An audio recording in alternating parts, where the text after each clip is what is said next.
때로는 마음도 체한다. 변상규 시음, 에디터 출판사입니다. 지연이는 상담치유 전문가이자 목사입니다. 변상규 대삼관계연구소 소장입니다. 예민하고 잔소리꾼 엄마에게 자란 환경이 비슷해서 공감이 많이 되었습니다. 들어가는 글에서 나는 우리 사회의 모든 문제가 상처에서 비롯된다고 본다. 열등감의 상처, 못 배운 상처, 가난의 상처, 뜻을 이루지 못한 상처, 이해받지 못한 상처, 무시당한 상처 등등.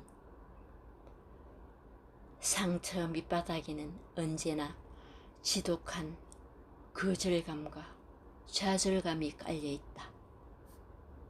거절을 당하면 마음이 체한다. 밥만 먹고 체하는 게 아니다. 마음도 체한다. 그 체한 마음을 뚫어주지 않으면 그것이 나중에 화병이 되고 우울증이 되고 심지어는 자살에 이르기도 한다. 육신이 죽지 않았어도 정신이 죽은 무기력한 삶을 살아간다. 상처의 또 다른 원인은 좌절이다. 좌절을 많이 겪은 사람의 마음에는 늘 두 가지 감정이 남아있다. 그 하나가 분노요, 다른 하나가 슬픔이다. 분노는 공격성으로 표출되고 슬픔은 체념이나 무기력감으로 발전하다가 우울증으로 악화된다. 우리가 한이라고 부르는 감정이야말로 마음이 꽉 채한 상태를 뜻한다. 억압이 심했던 조선시대에는 여자들과 노비들의 한이 많았다. 그래서 나온 게 탈춤이다. 탈이라도 쓰고 잘난 남자들과 양반들을 풍자하며 욕짓거리를 날려 조금이라도 한을 풀었다. 이렇듯 생명은 들어오는 것이 있으면 나가는 법이 있어야 한다. 마음이 체했는데 뚫지 못하고 풀지 못한다면 도저히 살아갈 수가 없다. 어린 시절 부모로부터 거절과 좌절을 많이 당한 사람은 마음에 한이 맺힌다. 그런 사람은 평생 자기 한풀이 하나만을 위해 살아간다. 내가 상처를 겪으면서 깨달은 진리는 그럼에도 상처는 치유되어야 한다는 것이다. 다만 너무 늦지 않게.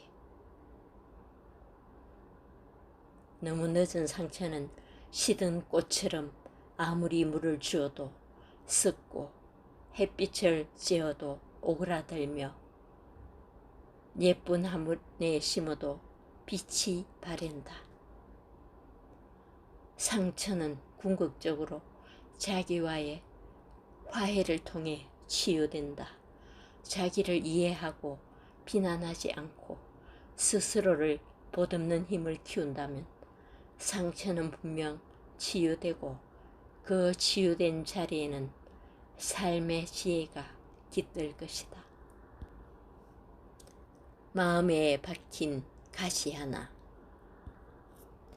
내가 운영하는 사이버 상담실에 어느 분이 가슴 아픈 글을 올리셨다. 아버지가 하신 말씀이 세월이 지나도 제 마음에서 사라지질 않습니다. 너만 없으면 돼. 이 말은 존재를 부정하는 말이다. 그분의 아버지는 무언가 자녀에게 서운해서 하신 말씀이겠지만 그렇더라도 그 말로 인한 충격은 너무 깊고 크게 전달되었다. 글을 올린 분의 말에 의하면 자신의 인생이 힘들거나 꼬일 때이면 여지없이 아버지의 그 말이 떠오른다고 한다. 그럴 것이다. 너만 없으면 돼 라는 말이 체면처럼 그분의 정체성을 붙잡은 것이다. 사실 너만 없으면 돼가 무엇을 의미할까? 죽어라 사라지란 말이다. 이 말은 자녀 가슴에 한이 맺히기에 충분한 말이며 평생 잊지 못할 상처를 주는 말이다. 그런데 의문이 생긴다. 왜 그분의 아버지는 하필 자녀에게 속이 상한다 하여 그런 말을 선택하셨을까? 대부분 그렇다. 본인도 누구에게 들어온 말이기 때문이다. 받은 걸 돌려주는 것이다. 그런 식으로. 내가 그 아버지의 자녀라면 그 말은 나에게 커다란 슬픔을 안겨줄 것 같다. 그래서 정말 어느 순간 보란듯이 비참하게 죽어서 자 보세요. 당신 자식 드디어 없어집니다. 이제 속이 시원하신가요? 그렇게 말할 것 같다. 그렇다면 치유할 방법은 없을까? 아주 힘들겠지만 그 말을 내뱉은 아버지에게 조심스럽게 하지만 분명한 어조로 편지를 써보는 것이다. 상식 있는 아버지라면 미안하다 하겠지만 그래도 이 한마디를 고백할 필요가 있다. 아버지, 저 이 세상에 없어도 되는 사람 아니죠? 라고 확인을 받아야 한다. 그렇게라도 해야 그 말의 도끼가 옅어질 것이다. 말이 내면화되면 자아의 일부가 되기 때문에 독한 말 한마디가 그토록 사람을 힘들게 하는 것이다. 그 다음에는 심리적 맷집을 키우는 일이 중요하다. 그런 소리를 들을 때마다 스스로 그 소리를 꾸짖는 것이다. 나도 그런 소리의 희생자였다. 그러나 어느 날 의자를 앞에 갖다 놓고 나에게 그런 비난을 쏟아내는 실체가 그 의자에 있다고 상상한 뒤 의자를 향해 삿대질을 하고 욕도 하고 큰 소리도 치고 의자를 들어 바닥에 내동댕이 치기도 했다. 애꿎은 의사만 망가졌지만 나는 한 번도 느껴보지 못한 희열을 느꼈다. 그 후 지금까지 그 소리는 단 한 번도 들린 적이 없다. 내 자아가 그 소리를 이겨낸 것이다. 몸의 건강은 면역의 문제라는 말처럼 마음도 면역력을 높이면 된다. 마음에서 부정적인 소리, 부정적인 염려, 부정적인 느낌이 들수록 그런 소리를 꾸짖으며 버릴 건 버리고 연약한 감정은 보듬으면 된다. 그럴 때 상처는 기억으로만 존재한다. 상처가 내 마음을 지배하는 통제력은 사라진 지 이미 오래다. 그러면 상처는 알고 보면 종이 호랑이다. 때로는 마음도 체한다. 우리 몸은 음식물을 먹어야 생존할 수 있고 활동할 수 있다. 근데 먹고 체하면 큰일이다. 먹은 것이 제대로 소화되어야 몸이 산다. 먹은 것이 체하면 몸이 고통받는다. 어디 음식물만 그런가? 마음도 마찬가지다. 우리가 대인관계, 특히 우리가 기대하고 권위를 부여한 부모, 자녀, 배우자, 친구, 애인, 믿었던 누군가에게 상상할 수 없는 말을 들었다면 그 당혹스러움은 우리를 완전히 혼란에 빠뜨릴 것이다. 그래서 심리적으로 소화가 안 된다. 바로 마음이 체하는 것이다. 그런데 몸은 체하면 속이 아프거나 더부룩해지지만 마음은 체해도 아무 변화가 없다. 왜냐하면 우리 마음은 충격을 받으면 마치 그것이 없는 것인 양 아무 일 없는 듯 억압을 하기 때문이다. 때문에 우리는 큰 사건을 접했을 때 순간적으로 잘 대처하지만 그 사건을 모두 정리한 어느 날 아무렇지도 않은 사소한 일이나 순간에 갑자기 무너지면서 자살 충동까지 느낀다. 하지만 이는 지극히 정상적인 반응이다. 우리의 마음은 늘 그렇게 진화하고 생존하면서 자신을 방어해왔기 때문이다. 헌데 자주 마음이 체한 사람들은 그걸 미련할 정도로 쌓아놓다가 어느 날 스스로도 감당을 못하고 만다. 그럴 때 마음은 도끼를 내뿜으며 몸에 명령한다. 아파서 죽어라. 그리고 몸이 아파온다. 그때부터 백약이 무효다. 마치 무당이 되기 전 신병이 걸린 것처럼 이유 없이 몸이 아프다. 나은 듯 하다가도 갑자기 다시 아프다. 그래서 미치게 만든다.